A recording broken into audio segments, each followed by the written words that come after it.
Hey, it's our 7-Eleven show. Welcome to Tech Talk with Craig Peterson, show number 711. That's a lot of shows, especially when you consider that we usually have, about 10 to 15 different CEOs per show. It's a whole lot of fun. Today we're going to be talking about safe kids. We've had some things in the local news about kids and bullies. You might have listened the other week. I was talking with Jack Heath during his show in the morning, during drive times, about some of the issues I had as a young guy with bullying. And it's been amazing to me as I've done more research into it as to how damaging it really is. It can last a lifetime. So we're going to be talking about that today. We have a few different guests. Dr. Jerry Weishman is going to join us talking about how to deal with bullying, a survival guide for teens. Amy Johnsonberg, Michelle Chisholm, both from Sprint, are going to talk about what Sprint is doing for family safety and what you can do if you are a Sprint customer. How can you help keep the bullies away from your kids when it comes to their cell phones, the text messages? It used to be when we were younger, or at least when I was younger, you could kind of run back home and hide in your bedroom and the bullies wouldn't be able to follow you in. Nowadays they can. They can continue to send texts. They continue to say nasty things about you. So we'll be talking with Sprint about that today. We Live Security. Cameron Camp's going to join us. We're going to be talking about what they're doing here with the North American Research Lab to help keep kids safe. Now, Liz Wheel, you might know her. She's a Fox News analyst, and she's written a number of books. We're going to be talking about a new book of hers that just came out. Now, remember, she was a prosecutor. Well, she came up with a book now where the theme is about bullying. So it's kind of an interesting timing with our show anyways, as a good fit. So Liz Will's going to be joining us, talking about her book, A Matter of Trust. And you might find it interesting. It's kind of an intrigue book. I should have a look at that book. I haven't read it myself. I just got some summaries, and Liz will be talking, or Lise will be talking with Lise Wheel a little bit later today. Eric Dawson's going to be with us from Peace First, and we're going to talk about beyond bullying with him. We've got some information from OpenNet on cyberbullying. That's Barry Marin's going to join us. Now, remember I mentioned that Sprint's going to be with us, Verizon as well. Now, we reached out to all of the major carriers. Sprint and Verizon were the only ones who responded. And we gave them a couple of weeks to respond to this as well, by the way. But Verizon is going to be on talking about online safety, what you can do. Now, remember, Sprint is a smaller footprint than Verizon because they're dealing with basically smartphone cell phones. Verizon, smartphone cell phones as well, but they provide a lot of people with their home internet. So Verizon will be talking about what they can do for your family when it comes to those phones, but also what they can do for your family when it comes to the home internet connection. So that'll be fun, I guess. Yeah. Now, if you're talking about bullying as a fun thing, I guess, is kind of the way to look at it. But Verizon, Jack McCartney is going to join us. Focus on the Family is going to join us. Roy Baldwin.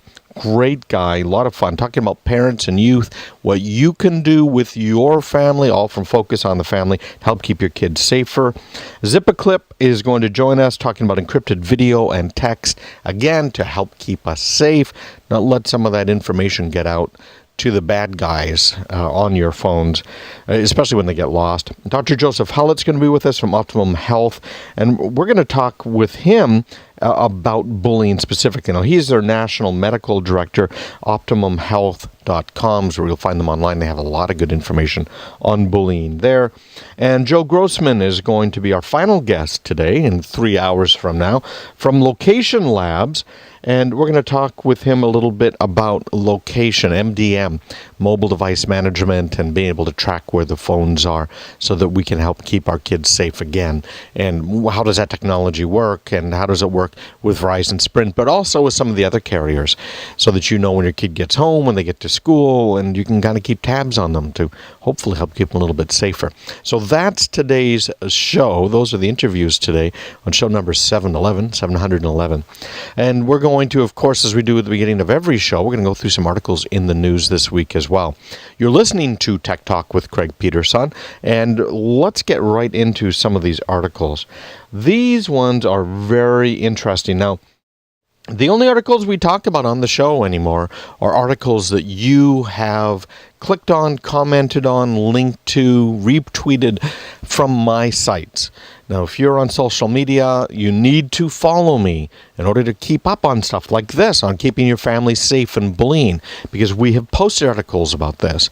And I'm, in fact, posting all of these again on my blog at craigpeterson.com, but you've got to follow me. So what I did is I put together a special website. You guys were after me, because I have a half dozen different social media properties out there. And different people have different interests, right? So how do you figure out what the right one is? Well, here's what we did, compromise solution, and that is there's a site called Craig Radio, craigradio.com.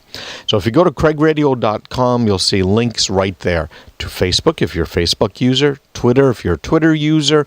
You'll see a link to YouTube if you're a YouTube viewer. In fact, you can see my monologues and some of the guest interviews right there on YouTube. So you might even be watching this on YouTube. Go to Craig Radio to find the rest of the show. But you'll see them right there on YouTube, and also LinkedIn. If you're a business person, you better be on LinkedIn. If you're not, you know, there's some issues because you're not keeping up to date on the latest technology. So the business technology goes to LinkedIn, it goes to Twitter, it goes to Facebook. Family stuff tends to go to Facebook primarily, with some of it going to Twitter. And other general things can go to LinkedIn as well, but it's really business specific, and Facebook and Twitter are kind of the main ones. I'm rambling, craigradio.com. That's where you want to go. So I post these articles. When you click on them, when you share them, when you like them, I get notified. So I take the top articles, and some of these articles I get 25, 30,000 people who view them and click on them. So thank you for that. Many of them, not so many people that are interested in them. So we don't bother talking about those on the show. Let's get down to the ones for this week. These are the articles you guys clicked on, and of course you can see it if you're watching this on YouTube. I'm pulling the articles up on the screen. First one from Ars Technica. It's on Microsoft Excel, and they're calling it the ruiner of global economies. Because here's what happened here. There's a paper that was put together by a couple of economists that justified austerity economics. Now, they took a bunch of data from a number of different countries. They compiled it. They looked at the spending of the governments and of the peoples within those countries and compared it to how the overall economy was doing in the country. And they came up and they crunched all the numbers. They said, hey, listen, we're economists, and here's what we figured out. You've got to put austerity measures in place. People can't spend money. Spending money is bad.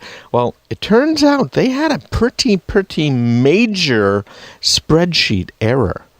And they're calling this an Excel coding error, kind of a bomb, frankly, because they didn't include countries like Germany, France, Finland, and the error was actually a fairly simple one for people who truly understand Excel. And what they did is they took an average of a number of rows, and they forgot 5 rows. Yeah, exactly. How's that for making a big mistake? Economists, brilliant guys, brilliant economists, Reinhardt and Rogoff.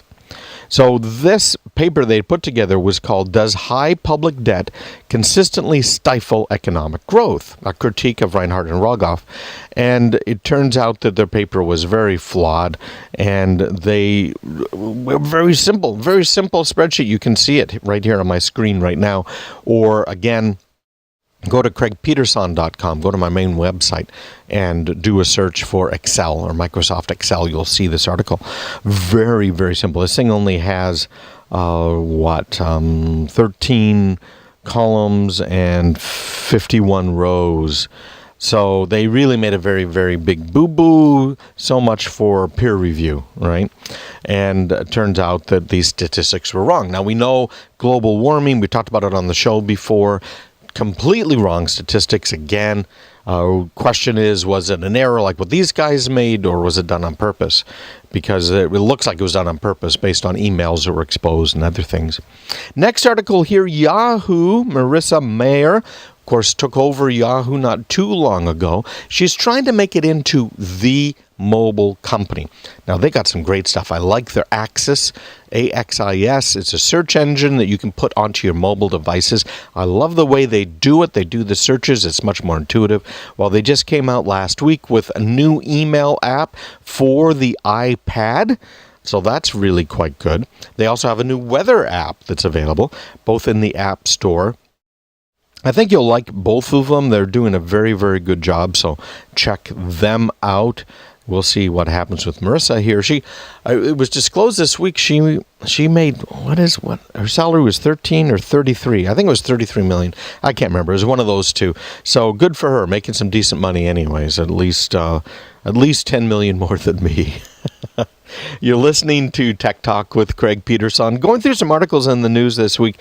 Then we're going to be getting into our Safe Kids show.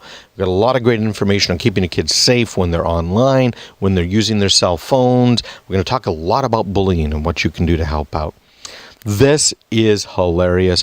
This is a list from Business Insider of the 10 stupidest things ever said by tech's smartest people. Number one, I think we've all heard before. I think there is a world market for maybe 5 computers. That was 1943, IBM chairman Thomas Watson. And at the time, that was true. There was only about 5 computers at the time that it really could have been sold. Of course, these are mainframes, they're very expensive number crunchers. Of course, now each of us has dozens of computers when you consider our watches, our clocks, what's in our cars, etc. Number 2, this is great. Steve Ballmer, he keeps messing up, this guy. $500? Fully subsidized? With a plan? I said that was the most expensive phone in the world, and it doesn't appeal to business customers because it doesn't have a keyboard, which makes it not a very good email machine. Steve Ballmer, we're talking about the introduction of what? The first iPhone, of course. He was wrong, continues to be wrong. His Windows phones are not doing very well. And in fact, not only are they not doing well, the Windows 8 operating system is doing very poorly too. Microsoft is dying a death. It will die. It'll take it probably about 20 years. And it'll always kind of be around, but it's not great stuff anymore. They're changing their business model, and they kind of have to. Here we go. Bill Gates quote. At the World Economic Forum 2004, 2 years from now, spam will be solved. So good news. We obviously don't have a spam problem anymore. We haven't had it for almost a decade. Lord Kelvin here, president of the Royal Society back in 1895. Heavier than air flying machines are impossible. Another interesting one has to do with the potential speed of airplanes. You might remember this. The formula, this is going to get a little math geeky, but the formula for the stress on the wing of an aircraft has to do with how close it is to the speed of sound. And as you hit the speed of sound, the denominator of the fraction becomes 0. Anything divided by 0 is infinite. So this formula determining the amount of stress on the wing of an aircraft, well, if it hits an infinite amount of stress on the aircraft, guess what? No more wing. So that for a long time, they not only thought heavier than air machines were impossible, but also, of course, the speed of sound was unbreakable. And of course, we've proven that wrong too. By the way, if you're a geek again, MySQL, the guys that put this thing together originally have come up with a brand new project. They're basically pulling MariaDB together, which was an offshoot of SQL back when Oracle bought it, calling the new guy SkySQL. So a lot more information about that on my site. Smartphones are easily used now to skim credit card data. We have the near-field communications built into our smartphones nowadays. Near-field communications built into our credit cards nowadays. So guess what? Our credit cards can be read remotely, including the card number, expiration date, names, just all kinds of stuff. Very, very scary. Apps available for free, by the way. One runs great on your brand new Samsung Galaxy S3 phone. The next one here, and this is from USC Annenberg School for Journalism, and this talks about online privacy, and the millennials, basically those aged 18 to 34, don't care about privacy online. That's kind of scary, frankly. But very, very interesting statistics. I put that on my CraigPeterson.com website as well. But I tweeted it again this last week, put it on Facebook, and you guys clicked on it. So obviously you found it quite interesting. Also, this was a very popular article And this has to do with the psychology of programmers, developers, and others, and their overconfidence. So this is very, very interesting. Basically, take any estimate, multiply by at least 3, and you might come up with the reality of how long something might take. All right, we are going to commercial break. Then we're going to be talking with some of our guests today about keeping our kids safe. We're going to be talking specifically about bullying. We've got Lise Whale joining us. She is a former prosecutor. She's a Fox News analyst, and she's written a book, in fact, called A Matter of Trust. And in it, the main theme is a cyberbully. So we're going to find that interesting. Verizon's going to join us, Sprint, talking about what they're doing, and many, many others. So stick around. We'll be right back with more Tech Talk with Craig Peterson.